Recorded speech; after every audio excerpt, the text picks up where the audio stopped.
Hi friends, അപ്പോൾ നമ്മുടെ പുതിയൊരു വീഡിയോയിലേക്ക് എല്ലാവർക്കും സ്വാഗതം. അപ്പോൾ നമ്മളിപ്പോൾ പോണത് നമ്മുടെ ഷാനുട്ടിനെ കളിക്കാനായിട്ട് കുറച്ച് സമയം സ്പെൻഡ് ചെയ്യാൻ വേണ്ടിയിട്ട് പോവാം കേട്ടോ. അപ്പോൾ ഷാനുട്ടനെ ഇങ്ങനെ കാറിലൊക്കെ കയറി അവൻ്റെ സീറ്റിലിരുന്ന പിന്നെ അവൻ വേറൊരാളാണ്. നമ്മൾ പറയുന്നതൊന്നും അവൻ ശ്രദ്ധിക്കില്ല. നമുക്ക് വലിയ വലിയ വലിയ മൈൻഡൊന്നും ചെയ്യില്ല. വലിയ ആളുടെ പോലെ ആൾ ഇരിക്കുള്ളൂ കേട്ടോ. പക്ഷെ അതിന് നിർത്തി ഇറങ്ങേണ്ട സമയമാകുമ്പോൾ ആൾ പിന്നെ പഴയ വൈബിലേക്ക് വരും. ഞങ്ങളിങ്ങനെ ഓരോ കാര്യങ്ങളൊക്കെ ചോദിച്ചുകൊണ്ടിരിക്കുകയാണ്. അപ്പോൾ സമ്മറായിട്ട് നല്ലൊരു വെതറുള്ളൊരു ദിവസമായിരുന്നു. അപ്പം നമ്മൾ പോവാമെന്ന് വിചാരിച്ചിട്ട് പോവാണ് കേട്ടോ. അപ്പോൾ വലിയ പ്രിപ്പറേഷനും ഇല്ലാണ്ട് പോകണം. അതിൻ്റെ കുറച്ച് ബുദ്ധിമുട്ടുകൾ അവിടെ ചെന്നിട്ടുണ്ടായിരുന്നു. അപ്പം ഞാനും ഷഞ്ചിയും അരുണും ചേട്ടനും ഷാനും കൂടിയാണ് പോണത്. ഇവരുടെ വീടിൻ്റെ തൊട്ടടുത്തുള്ള പാർക്കാണ്. അപ്പോൾ ഞങ്ങളിങ്ങനെ പാർക്കിങ്ങിൻ്റെ അവിടെ നോക്കുമായിരുന്നു. പക്ഷേ ഇതിപ്പോൾ ഓൾമോസ്റ്റ് ഒരു 6:30 ഒക്കെ ആയിട്ടുണ്ട്. ആ ടൈമിൽ കണ്ടില്ലേ, നല്ല വെട്ടമായിട്ടുണ്ട്. അപ്പോൾ ഞങ്ങൾ സൺസെറ്റൊക്കെ കാണാമെന്ന് വിചാരിച്ചാണ് പോണത്. ആ ടൈമിൽ പാർക്കിങ്ങിൽ ചെയ്യണ്ട. അത് കഴിഞ്ഞ് ഞങ്ങളിങ്ങനെ അതിലേക്ക് ഇറങ്ങി വന്നപ്പോൾ ഒരുപാട് കുട്ടികളുണ്ടായിരുന്നു. ഒരുപാട് ഫാമിലി, ഒന്നാമത് വെക്കേഷനും കൂടെ ആയായിരുന്നു. ഒരുപാട് കുട്ടികളുണ്ടായിരുന്നു കേട്ടോ.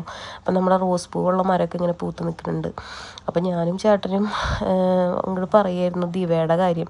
ഇതിനെ കണ്ടപ്പോൾ ഫസ്റ്റ് നമുക്ക് ഓർമ്മ വന്നത് ദിവ്യയാണ്. എൻ്റെ ലൈഫിൽ ഞാൻ കുറച്ച് അറ്റാച്ച്ഡ് ആയിട്ടുള്ള ഒരു ഡോഗ് ഉണ്ടെങ്കിൽ അത് ദിവ്യയാണ് കേട്ടോ. അപ്പോൾ ദിവ്യ ഈ അടുത്ത ദിവസം നമ്മളെ വിട്ട് പോയി. അപ്പോൾ ഇതിനെ കണ്ടപ്പോൾ ഷാനുട്ടനും ഭയങ്കരമായിട്ട് നോക്കുന്നുണ്ട്.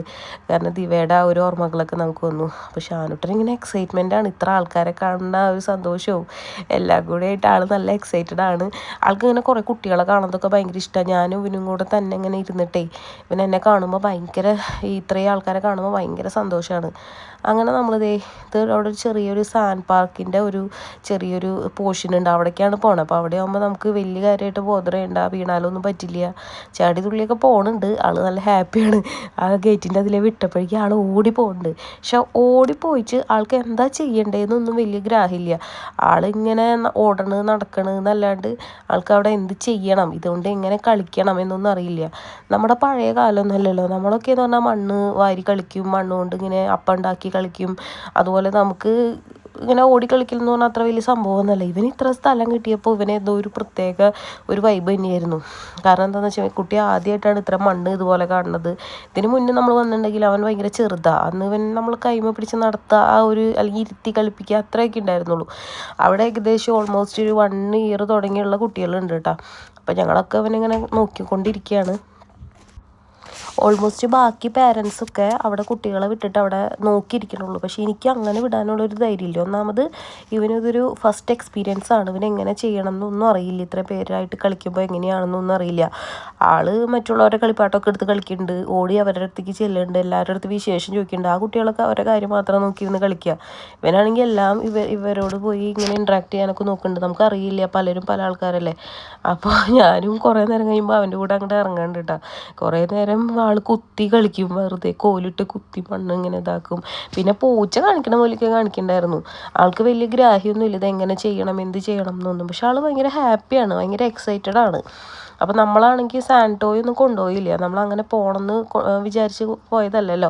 അപ്പോൾ ഞങ്ങൾ താമസിക്കുന്ന വീട്ടിലായിരുന്നു ഇവൻ്റെ ടോയൊക്കെ ഉണ്ടായിരുന്നത്. അപ്പോൾ കുറച്ച് നേരം കഴിഞ്ഞപ്പോൾ ഞാനിങ്ങനെ മണ്ണുകൊണ്ട് കേക്ക് പോലെ ഉണ്ടാക്കി, അങ്ങനെ ഇതൊക്കെ ഉണ്ടാക്കിയൊക്കെ കാണിച്ചൊക്കെ കൊടുത്തു കേട്ടോ. അവന് വലിയ എക്സൈറ്റ്മെൻ്റ് ഒന്നുമില്ല. എന്നാലും അവനിങ്ങനെ മറ്റു അവർ കാണിക്കണ പോലെ കാണിക്കാനാണ് അവൻ നോക്കണേ. അവനിങ്ങനെ ഓടിക്കളിച്ച്. അപ്പം നമ്മുടെ കാര്യങ്ങൾ ആലോചിക്കുമായിരുന്നു. നമ്മളൊക്കെ ഈ സമയത്ത് മണ്ണിൽ എന്തൊക്കെ ചെയ്ത് കളിക്കാറുണ്ട്. ചെളി, മണ്ണിൽ വാരി, അതൊക്കെ ശരിക്കും പറഞ്ഞാൽ ഇമ്മ്യൂണിറ്റി ഇൻക്രീസ് ചെയ്യണ കാര്യങ്ങളാണ്. പക്ഷെ ഇപ്പോഴത്തെ കുട്ടികൾക്ക് അതൊന്നും ഇല്ല. അപ്പോൾ നമ്മൾക്ക് അറിയാം എങ്ങനെ കളിക്കണം. നമ്മളൊരു ലോഡ് പിള്ളേർ സ്കൂൾ പൂട്ടിയാലും സ്കൂൾ വിട്ട് വന്നാലും ഒരു ലോഡ് പിള്ളേരായിട്ട് ഈ കളിയും ഇതൊക്കെ തന്നെയായിരുന്നു. അത് നമ്മുടെ അമ്മയും അച്ഛനും നോക്കും കൂടി ഇല്ല എന്താ ചെയ്യണേ, എന്തിട്ട് ചെയ്യണേന്ന്. ചിലപ്പോൾ കാല് പൊട്ടിയാലും കളിക്കും. പിന്നെ കുളിക്കുമ്പോൾ നീറുമ്പോഴാണ് പൊട്ടിയെന്ന് നമ്മൾ അറിയണത്. പക്ഷെ ഇപ്പോഴത്തെ ഒരു പിള്ളേർക്ക് അങ്ങനെയല്ലല്ലോ. അപ്പോൾ എനിക്കാണെങ്കിൽ നല്ല ടെൻഷനാണ്. ശരിക്കും പറഞ്ഞാൽ ഞാനും ഇവനെ മാത്രം നോക്കിക്കൊണ്ടിരിക്കുന്നത് കൊണ്ട് എനിക്ക് ഭയങ്കര ടെൻഷനാണ് അവൻ്റെ കാര്യത്തിൽ. ഞാനിവനെ അങ്ങനെ നടത്തുപോലും ഇല്ല. ശരിക്കും പറഞ്ഞാൽ ഞാൻ തന്നെയാണ് അവനിങ്ങനെ ആക്കണത്. പക്ഷെ എനിക്കെന്തോ ഭയങ്കര ഒരു ധൈര്യക്കുറവാണ്. ഞാൻ ഒറ്റയ്ക്ക് ഇവനെ നോക്കുന്നത് കൊണ്ട് ഞാൻ എപ്പോഴും ഇവനെ എടുക്കും, അങ്ങനെ അധികം വിടില്ല. ഭയങ്കര ഒരു പേടിയാണ്. ശരിക്കും അത് അത്ര നല്ലതൊന്നുമല്ല. പക്ഷെ എന്നാലും ഞാൻ പറയുകയാണ്, എനിക്കിങ്ങനെ അവസാനമായപ്പോഴേക്കും എന്താ പറയുക, കുട്ടിക്ക് ഏകദേശമൊക്കെ ഒരു ധാരണ എന്തെങ്ങനെ കളിക്കണം എന്നൊക്കെ ബാക്കിയുള്ള പിള്ളേരൊക്കെ നോക്കിയിട്ടാണ്. അപ്പോൾ ഇതൊക്കെ ഏതോ പിള്ളേരുടെ ടോയാണ്. അവസാനം ഇവൻ അതൊക്കെ എടുത്ത് ഒക്കെ ഇവൻ്റെ സാധനം പോലെ കളിക്കണം. നമ്മൾ അവസാനം കളി കഴിഞ്ഞപ്പോൾ കൊടുത്തു കേട്ടോ. പിള്ളേരൊക്കെ വേറെ വേറെ ഇതിലേക്ക് പോയപ്പോൾ ഇവനാണെങ്കിൽ ഈ മണ്ണ് മാത്രമാതിരി കളിക്കാറായിട്ടുള്ളൂ. ആകെ എന്താ പറയുക, ഒഴുകണ സാധനത്തിലും കയറാൻ പറ്റും, അല്ലാത്ത വേറെ ഒന്നിലും അവന് കയറാൻ പറ്റില്ല. അപ്പം ഞാനും ഷഞ്ചിയും ഇവൻ്റെ അടുത്തിരിക്കുക, ഇവൻ എന്ത് ചെയ്യണം, ഇവനെ നോക്കാൻ രണ്ടുപേര്.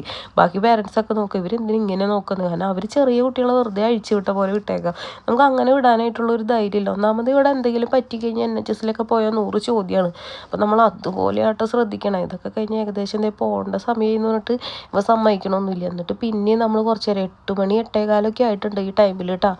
അത് കഴിഞ്ഞ് നമ്മൾ ഇവനെയും കൊണ്ട് ഇങ്ങനെ പോകാൻ നോക്കും. പക്ഷേ ഇവൻ പിന്നെയും കൈവിട്ട് ഓടും. അവസാനം ഇവനൊരു കണക്കിന് ചേട്ടൻ പോവാന്ന് പറഞ്ഞപ്പോൾ പിന്നെയും ഇവനെ പിടിച്ച് കൊണ്ട് പോവാണ് കേട്ടോ. ഇവനെ കൊണ്ടുപോകാൻ നല്ലതായിട്ട് കഷ്ടപ്പെട്ടു. കാരണം അവന് നല്ലൊരു എക്സ്പീരിയൻസ് തന്നെയായിരുന്നു. നമുക്ക് നല്ലൊരു സന്തോഷമായിരുന്നു. കുറേ നാളുകൾക്ക് ശേഷം ഇത്രയും സ്ഥലത്ത് ഞാനും കുറച്ച് നേരം മണ്ണൊക്കെ വാരി കളിച്ചു. അതൊക്കെ കഴിഞ്ഞതേ നമ്മൾ പോവാണ് കേട്ടോ. അപ്പോൾ പോണ വഴിക്ക് കുറച്ച് എക്സസൈസ് ചെയ്യുന്ന സാധനങ്ങളുണ്ട്. അതുപോലെ തന്നെ കുറച്ചും കൂടെ സാധനങ്ങളൊക്കെ ഉണ്ട്. അതിലൊന്നും നമ്മൾ കയറിയില്ല. കാരണം അതിലൊന്നും ഇവനെയും കൊണ്ട് കയറാൻ പറ്റില്ല. ഇവൻ ചെറുതാണല്ലോ. അപ്പോൾ അതേ ഏകദേശം സൂര്യൻ അസ്തമിക്കാറായിട്ടുണ്ട്. ഈ മരങ്ങളൊക്കെ കണ്ടില്ലേ, എന്ത് നന്നായിട്ടാണ് പൂത്ത് നിൽക്കണല്ലേ. ഈ പാർക്കിനൊരു പ്രത്യേകതയുണ്ട്. ഞങ്ങളുടെ ലൈഫിൽ അപ്സ് ആൻഡ് ഡൗൺസിലൊക്കെ ഞങ്ങൾ ഒരുപാട് ടൈം സ്പെൻഡ് ചെയ്തിട്ടുള്ള ഒരു പാർക്കാണ്. ഞങ്ങൾ എപ്പോഴും ഞങ്ങളുടെ ലൈഫിൽ UK വന്നതിന് ശേഷം ഒരു ടേണിംഗ് പോയിൻ്റ് ഉണ്ടെങ്കിൽ ആ ടൈമിലൊക്കെ ഞങ്ങൾ അവിടെ ഉണ്ടായിട്ടുണ്ട് കേട്ടോ. അപ്പോൾ ഞങ്ങളിങ്ങനെ കുറേ നൊസ്റ്റൊക്കെ പറഞ്ഞ് ഞങ്ങളത് നമ്മുടെ കാറ് കിടക്കേണ്ട അതിലേക്ക് പോകാം കേട്ടോ. അത് കഴിഞ്ഞ് നമ്മൾ അസ്തേ പോയി കുറച്ച് സാധനങ്ങളും കൂടി വാങ്ങിച്ചിട്ട് വേണം പോകാനായിട്ട്. അപ്പോൾ അതെ ഞങ്ങളിങ്ങനെ കയറി. പക്ഷെ ആനട്ടനെ കയറ്റണമെങ്കിൽ വേറൊരു പണിയുണ്ട്. അവൻ്റെ കാലിലൊക്കെ നിറച്ച് അഴുക്കും മണലാണ്. അപ്പോൾ അതൊക്കെ കുറേ തട്ടിക്കളഞ്ഞ് ആദ്യമായിട്ടാണ് ഈ കുട്ടിയുടെ കാല് ഞാൻ ഇങ്ങനെ കാണുന്നത്. നാട്ടിൽ പോയിട്ട് പോലും ഞാൻ അങ്ങനെ കണ്ടിട്ടില്ല. കാരണം നാട്ടിൽ 2 വീട്ടിലും ഫ്രണ്ടിൽ ടൈലിട്ടിരുന്ന കാരണം കൊണ്ട് അവനിങ്ങനെ കളിക്കാനൊന്നും പറ്റിയിട്ടില്ല. അവന് നല്ല വിഷമമുണ്ട് കയറി പോരാനായിട്ട്. അപ്പോൾ അവൻ്റെ കാലൊക്കെ തുടച്ച് നമ്മൾ ഏകദേശം വണ്ടിയൊക്കെ എടുത്ത് പോവാണ്. ഒരുവിധം എല്ലാവരും പോയി തുടങ്ങിയിട്ടുണ്ട്. നല്ലൊരു ക്ലൈമറ്റ് തന്നെയായിരുന്നു ഇന്ന്. അപ്പോൾ ഒരുപാട് നാളുകൾക്ക് ശേഷം നല്ല രീതിയിൽ സ്പെൻഡ് ചെയ്തിട്ടുള്ള നല്ലൊരു ഡേ ആയിരുന്നു കേട്ടോ. അപ്പോൾ ഞാൻ ടാറ്റ കൊടുക്കാനും അവരൊക്കെ പറയുന്നുണ്ട്. പക്ഷെ അവൻ ടാറ്റയൊന്നും കൊടുക്കില്ല. അവന് പോകുന്ന വിഷമമുണ്ട്. എന്തൊക്കെയായിരുന്നു പറയണമൊക്കെ ഉണ്ട്. ആൾ സാധാരണ ഇങ്ങനെയൊന്നും പറയാറൊന്നുമില്ല. പക്ഷെ അത് എന്തൊക്കെയോ പറയുന്നുണ്ട്. അപ്പോൾ നല്ല രീതിയിൽ സ്പെൻഡ് ചെയ്ത നല്ലൊരു ദിവസമായിരുന്നു. അപ്പോൾ ഇത്രയൊക്കെ ഉള്ളൂ. അപ്പോൾ നെക്സ്റ്റ് വ്ളോഗ് ഒരു നല്ല വ്ളോഗാണ്. എല്ലാവരും